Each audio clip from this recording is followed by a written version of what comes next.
Another small plus four video. Another small plus four Video. Another small plus four Video. Coming at you, coming at you, coming at you. Cleopatra coming at ya.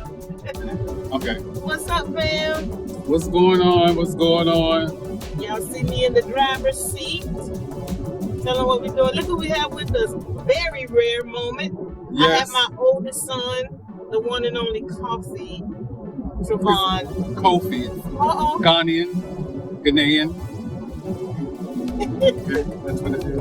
My African friends gave me that name. Mm-hmm. So let me tell y'all, he surprised me on Monday.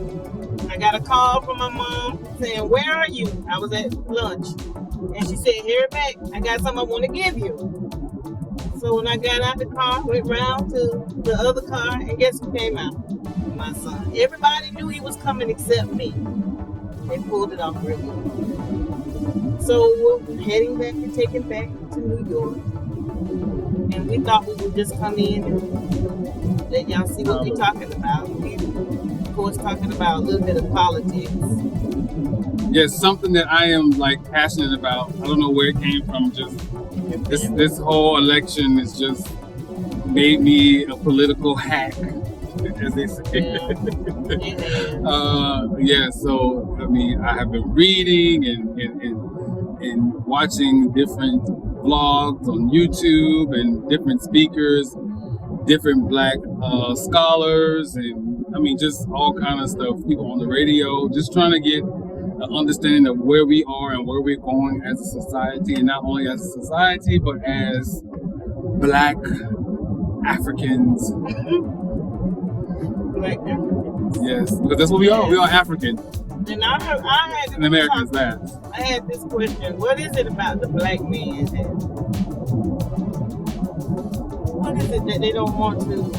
Some of them, I don't know if it's some of them because it's a woman behind Joe Biden, or they're not believing women, or what is it? I don't understand. You got Ice Cube out here talking about he working with the president, and you got who else?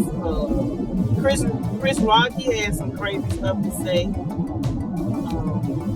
I don't understand. I just don't get it.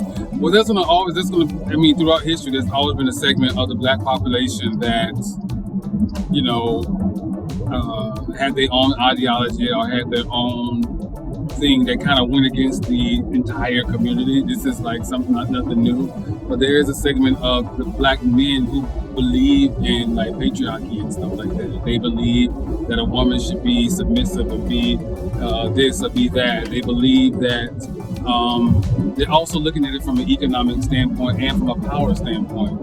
You know. Yeah, but all these years you had men and men, and I just believe if you help a woman get in there and help, we'll be in such a better place. Right? I mean, it's proven a lot of the Western countries have women presidents and stuff, and they are doing very, very, very well. I mean, this country was founded by men; it's been dominated by men, and you know, men want to keep that picture. They want to keep that going, you know, and so having a woman in power, you know, maybe they see it as them being emasculated. I think that's the problem. Having a woman control and tell them what they can and cannot do. Well, I had a conversation with a young man today in my office, and he was telling me, young Black man, seemed to be very smart, young man, but he just said he never voted, never will, because he just don't see any reason in doing it. Nobody's helping them. And then, you know, he was kind of down in Obama, which he was saying that we Black people, we only voted for Obama because he was Black. Some of that may be true because we wanted to see that in our time, a Black president. And I think when he was voted in, a lot of people thought, oh, okay, we got this Black man in here now, and so we're going to get everything we need and want from this man. But we couldn't depend on him. All these years we've had white presidents, we didn't ask them of the things that we were asking of Obama, you know, and I just feel like that's unfair. He wasn't the president of just Black people. He was the president of everybody.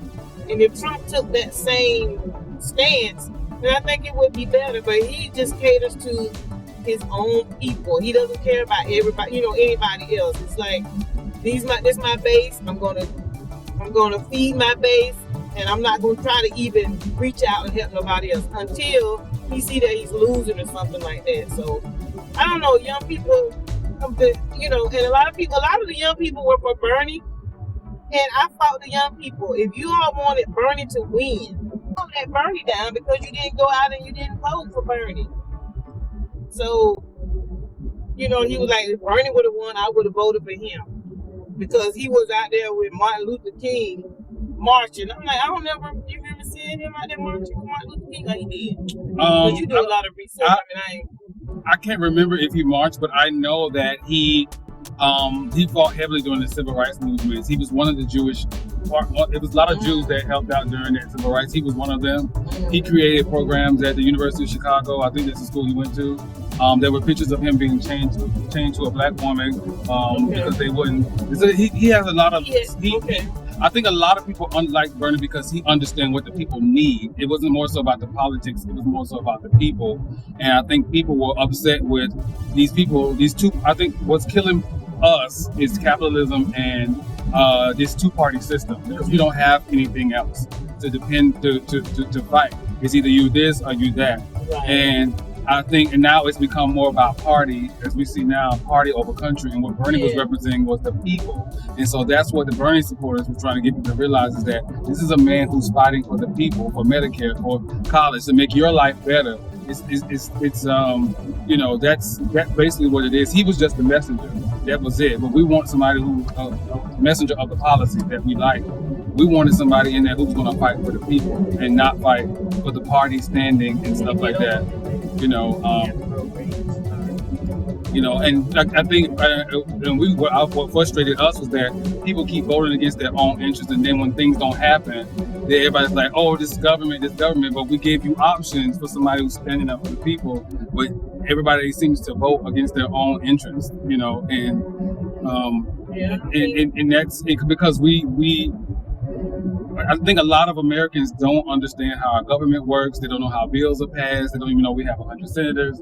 They don't know a lot of stuff. When it comes to the civil part, they don't know. And Americans just believe whatever the man gonna say, that's what he gonna say, and that's what's gonna happen. And then when it don't happen, everybody looks, But we have to start voting people in who share our values and our best interests at heart. If not, nothing is ever going to change. I don't believe that people should be in office unless they are really truly working for the people.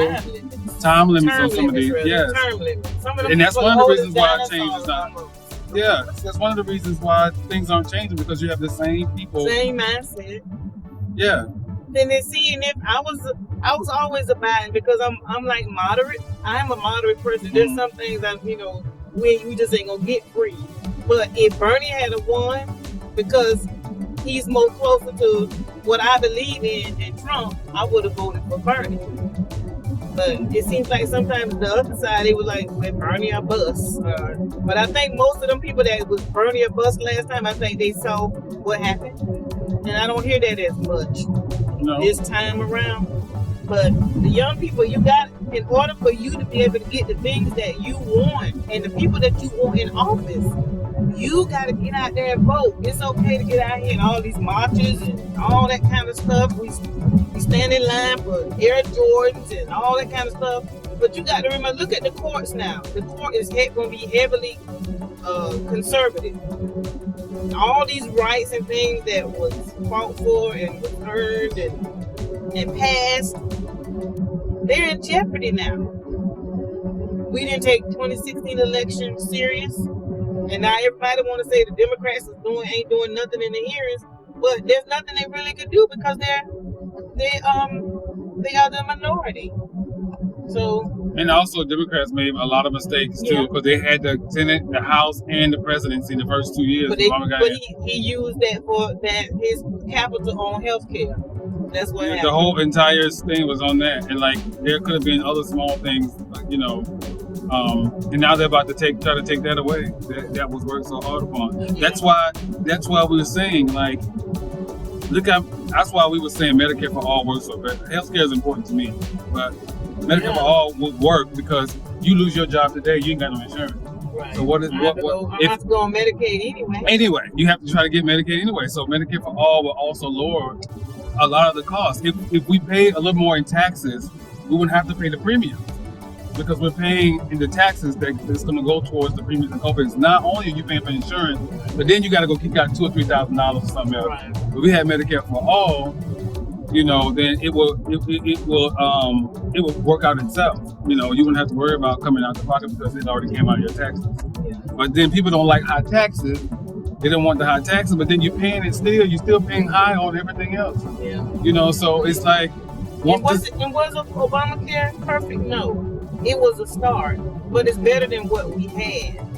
Kids get to stay on the insurance for 26. A lot of kids if you didn't go to school and you had to come off at 23. Pre-existing conditions. Just think about all these people that got COVID now. They got a pre-existing condition. Think about the caps on that an insurance company will pay. I know the company I work for only pay $1 million on your life. And once they pay that $1 million towards your health care, I don't care if you work for them another 30 years or another 20 years, we wouldn't pay nothing else towards your health care because we've capped at that $1 million. So those are the good things. And what I think people should have done was just take that start and make it better. Trump could have had some success with health care if he would have fixed those things that Obamacare didn't meet. And then carried on. But now, because I feel a black man did that, he wanted to dismantle everything that he did. It's like he's trying to dismantle his whole presidency. It's already in history. It won't work. So history books already have it written. This time, so many people dying, and it's like we were just talking. I got 5 people at our church that have died. And I know a lot of you have probably lost loved ones and things. It just seems like this year I don't know. But I do know that none of this could take God by surprise. And I do feel that there's a lesson in all of this that we have to learn. And I feel like we're still failing the test. Well, America still has some growing up to do. Culturally, we still cannot live up to the promises that the founding fathers put in the Constitution. Because we still have. I don't think this country's going to really live up to its promises until the generations prior are gone, and we have new, fresh, young faces. Yeah, but these young people, they don't look at all that. They don't look at all that. Yeah, I live in New York City. Like when you go over to New York, you see black kids hanging with Asian kids, kids hanging with Middle Eastern, Brazilian, and they all just friends doing the same thing, right? And it's not like the black people over here on this side, white people over here on that side. Like it's so socially diverse in New York. Like you're friends with everybody, pretty much, and that's how it should look. And the young kids don't really see LGBTQ issues as a problem. They don't see Muslim people as a problem. They don't see black people as a problem. They kind of like, they see people for people. And like, I just think once that old generation has moved out, I think that's maybe when we'll see a change. But I think we have too many people holding on that's around from the 60s and 70s and stuff like that, that's voting and carrying on. In their ways. Yes, and then these people have passed on some of these nasty stuff to their kids and stuff. You got to evolve too. Yeah. I mean, you may have felt one way. I know there's some things that I felt one way about, but then I had to look at myself and I had to look at other situations and things like that. And you learn from things, you evolve. Don't be just stuck in the same thing, stuck in one line of thinking it. So I don't know. Okay, we're moving on. Next topic. Next topic was Vaughn showed me something about his DNA. He's trying to get me through my DNA so I can find out who I really am. Have any of y'all done that? I'm pretty sure it's a pretty popular app, right? Yeah, it's pretty popular. So I paid, at that time, I paid $99 for it, but now they have it on sale from Ancestry.com. I think they have it like $59, but they have specials for like $59. I don't know what it is right now, but basically they they send you a package, you spit into a tube, and then once you spit into the tube, you package it back up and you mail it off. And then in like 3 weeks, you get your results back, and they let you know like where your bloodline comes from. And which was important for me as an African man. I wanted to know exactly what parts of Africa that my family came from, and like what actually am I all made of. Now, what I found out is that most Black Americans at least have 20-something% DNA. I read that. I'm more one of the Black Americans whose family is probably more African than the average Black American, because when I did mine, I was 93% African and 7% other. So I had like 3% Irish, 2% English, England, Northwestern Europe, and then I had 1% Portuguese and 1% Middle Eastern. So that was a shock to find that out, and so I was. It's a great thing to do. The next thing I want to do is an African ancestry kit, because then I can actually, through my bloodline, find out exactly what tribe my people come from in Africa.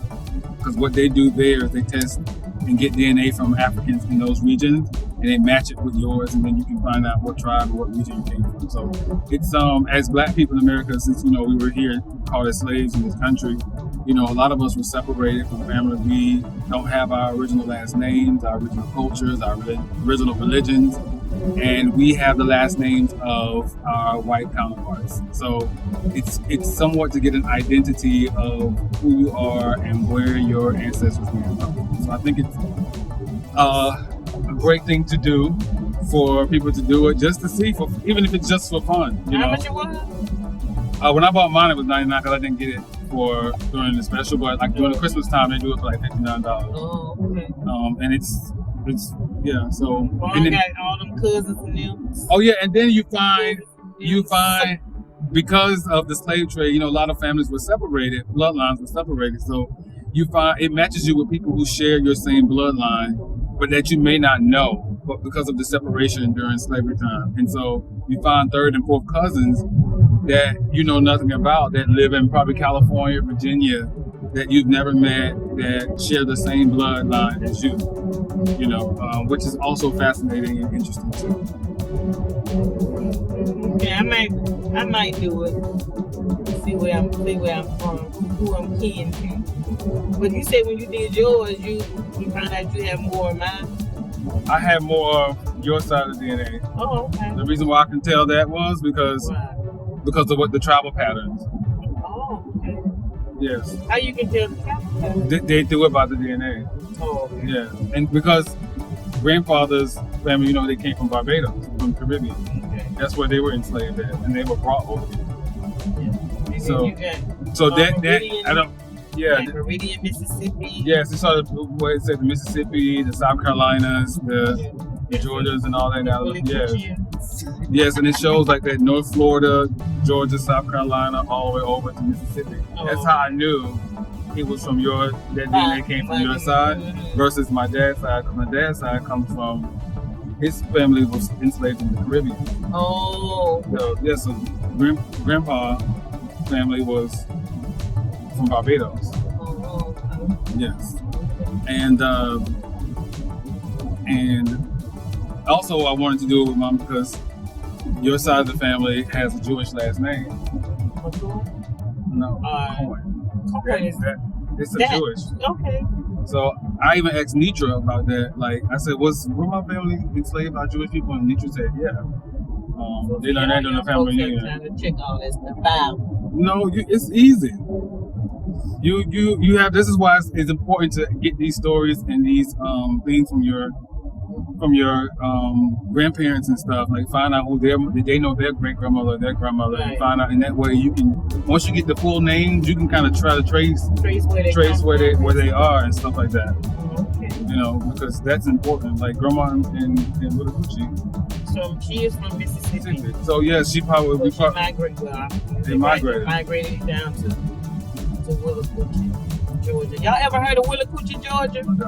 Got one stop sign, one red light.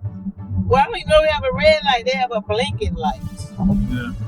But there was It's some good old country. It's country there. It's country. Yes, country. Welcome to Florida. Florida.